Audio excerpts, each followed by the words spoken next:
पाणी पुरवठा योजना, अरे पाणी आमचा हक्क आहे, पाणी आमचा हक्क आहे. वास्तविक पाहिलं तर हर घर जल योजना म्हणजे प्रत्येक घराला पाणी, आणि मला असं वाटतं की माता भगिनींच्या डोक्यावरचा हंडा उतरवण्यासाठी ही शासनाने जल जीवन योजना काढली. या जल जीवन योजनेसाठी फक्त नगर जिल्ह्यासाठी 5,000 कोटी रुपये एवढा निधी आहे. त्याच अंतर्गत हे भातोडी गाव आहे. या गावाला जल जीवन योजनेअंतर्गत 2 कोटी रुपयाचा निधी मंजूर झाला, परंतु सातत्याने मागचे 3 वर्ष झाले हे काम सुरू आहे.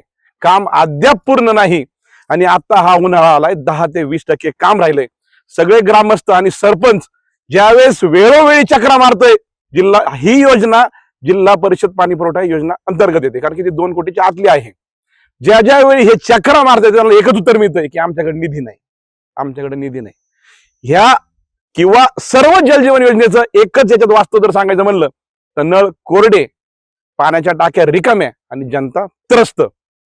आज आम्ही शोले स्टाईलने भातोडी गावात आंदोलन केलंय. उद्या रस्त्यावर उतरू आणि जर वेळ पडली तर जलजीवन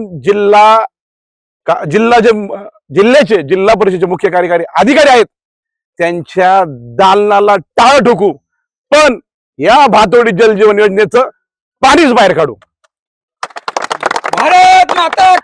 2019 मध्ये मोदी सरकारनं जलजीवन मिशन योजना संपूर्ण भारतामध्ये आणली, परंतु आज पृथ्वी दिन आहे, परंतु मला असं वाटतं ही योजना पूर्णपणे भारत देशामध्ये बोगस पद्धतीनं झालेली आहे. कारण आम्ही आमच्या गावावरनं घेतोय. आमचं भातोडी गाव अतिशय ऐतिहासिक असं गाव आहे. शरीफजी राजे भोसले यांची मोठी पार्श्वभूमी या गावाला आहे. या ठिकाणी त्यांना वीरमरण आलेलं आहे. पण या गावामध्ये आज मोठ्या यातना आम्हाला सहन कराव्या लागतात. पाण्याचा एवढा प्रचंड प्रश्न या ठिकाणी उपस्थित झालेला आहे. आज आमच्या गावामध्ये 8 ते 10 दिवस झाले पाणी नाही, एवढी मोठी टंचाई आहे. याला सर्वस्व जबाबदार ही जल योजना, पाणी जल योजना आहे. त्याला कारण असं आहे की या योजनेचा जो ठेकेदार आहे त्या ठेकेदारानं सांगितलं होतं आम्हाला की ही योजना पूर्ण झालेली आहे आणि प्रत्येक ग्रामीण भागातील जे घर आहे त्या घरापर्यंत ही योजना जात असते, परंतु ही योजना शेवटच्या घरापर्यंत पोहोचलेली नाही. ठेकेदार उडवाउडवीचे उत्तर देतात. आमच्या गावचे सरपंच या ठिकाणी विक्रमजी गायकवाड आहेत, उपसरपंच राजू पटेल आहेत. हे वारंवार पाणी पुरवठा विभागाकडे फॉलोअप घेतात. आम्ही खासदार साहेबांकडेही एकदा गेलो होतो, त्यांनी सुद्धा पाणी पुरवठा विभागाच्या अभियंत्यांना फोन केला. आम्ही बीडीओकडे गेलो, आम्ही जिल्हा प्रशासनाकडे वारंवार गेलो, पण याची कोणीच दखल घेतली नाही. त्यामुळे आज आम्हाला याच जल योजनेच्या टाकीवर जाऊन आज आंदोलन करण्याची वेळ आली.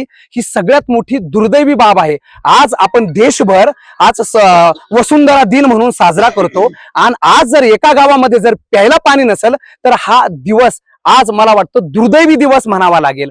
आणि ही जर योजना चालू करायची असेल तर आम्ही यापुढे सुद्धा खूप मोठं उग्र आंदोलन करणार आहोत. या ठिकाणी आज प्रकाशजी पोटे सामाजिक कार्यकर्ते आमच्या सहकार्यासाठी या ठिकाणी उपस्थित झालेत. याच्या अगोदर सुद्धा त्यांनी 2-3 आंदोलनं केले होते, परंतु प्रशासनाला कोणती जाग येत नाही आणि प्रचंड नुकसान आमच्या गावाचं झालेलं आहे. याला जबाबदार ठेकेदार आहे, इथले प्रशासकीय अधिकारी आहेत आणि सत्ताधारी लोक तर सर्वात जास्त याला जबाबदार आहेत. स्वतःच्या छात्या बडवून ते घेतात की ही योजना आम्ही आणली. मग तुम्ही योजना आणली तर ही योजना पूर्ण करण्याचं काम जर कोणाचं असेल तर इथं सत्ताधाऱ्यांचं आहे, प्रशासनाचं आहे, अधिकाऱ्यांचं आहे, बीडीओचं आहे, कलेक्टरांचं आहे. या सगळ्या लोकांना खऱ्या अर्थानं आम्ही भविष्यात जाब विचारणार आहोत. भातोडी सरपंच मी गेली 2 वर्षापासून प्रशासनाकडे जलजीवन कामाबद्दल पाठपुरावा करते. माझ्याकडे ते 2 वर्षापासून पत्राचा पाठपुरावा करतो. ते पत्र आहेत माझ्याजवळ. जवळजवळ बीडीओ, सीओ सर्वांना पाठपुरावा केला, तरी सुद्धा कोणी दखल घेत नव्हतं. तरी आम्हाला पर्यायाने ह्या आंदोलनाला सामोरं करावं लागलं आंदोलन हे. आणि आता सुद्धा कोणतंही गांभीर्य प्रशासनाला नाहीये, एकही प्रशासनाचा व्यक्ती इथं आलेला नाहीये. येणाऱ्या काळात जर त्यांनी दखल घेतली नाही तर मी स्वतः त्या ऑफिसमध्ये स्वतः जे ग्रामस्थ येतील आणि मी स्वतः आत्मदहन करणार त्या ऑफिसमध्ये जाऊन. जर लोकांना पाणी असून जर तरसायची वेळ देत असेल तर मी जाहीर निषेध करतोय आंदोलन निमित्ताने प्रशासनाचा. राहावं लागतंय, कारण पाणी हा सर्वांचा अधिकार आहे आणि पाणी सर्वांना मिळालंच पाहिजे. या जलजीवन मिशन योजनेअंतर्गत ही पाणी पुरवठा योजना जर लवकरात लवकर कार्यान्वित नाही झाली तर भविष्यामध्ये याच्यापेक्षा उग्र आंदोलन करण्यात येईल. आणि आमच्या भातोडी गावातील महिलांमार्फत या जिल्हा परिषदच्या शिवणला बांगड्यांचा आहेर या ठिकाणी आम्ही पुढच्या आंदोलनामध्ये देणार आहोत ही तुम्हाला या ठिकाणी खात्रीशीररित्या सांगतो. कारण या ठिकाणी जर शिवणचं जर ध्यान नसेल तर ही योजना परिपूर्ण होऊ शकत नाही. आणि आता ग्रामस्थांनी पत्र देऊन पोलीस प्रशासनाला पत्र दिलंय. जी पाईपलाईन ह्या ठेकेदारांनी केली ही पाईपलाईन अतिशय निकृष्ट दर्जाची आहे आणि अनेक पाईपलाईनी शेतकऱ्यांच्या फोडून ही योजना इथपर्यंत आली.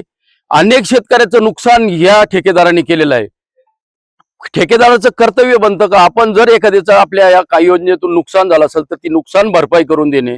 अनेकांचे पाईप उधळून टाकले, अनेकांचे इयरवॉल फोडून टाकले, अनेकांचे बांध तोडलेत. या बांध तोडल्यामुळे मागच्या वर्षी जो भरपूर पाऊस झाला त्याच्यामध्ये अनेक लोकांची शेतीतील माती वाहून गेली. त्याचं नुकसान हजारो रुपयाचं झालं. त्याचाही या ठेकेदारांनी अजिबात कुठल्याही प्रकारच्या भरपाईचं काम केलं नाही. फक्त आश्वासनं आणि आश्वासनं, याच्या पुढे काहीच नाही. आमच्या या आजच्या या आंदोलनाचं हे आज इथपर्यंत आम्ही आलो ते अनेक प्रोसेस पार करून इथपर्यंत आलो आणि आज या ठिकाणी तीव्र आंदोलनाची सूचना शासनाला देऊन सुद्धा हे जे शासन टीव्हीवर बसून लोकांना सांगते की आम्ही मोठमोठ्या योजना केल्यात, पण हे फक्त कागदावर आणि सांगण्यापुरत्या योजना आहे.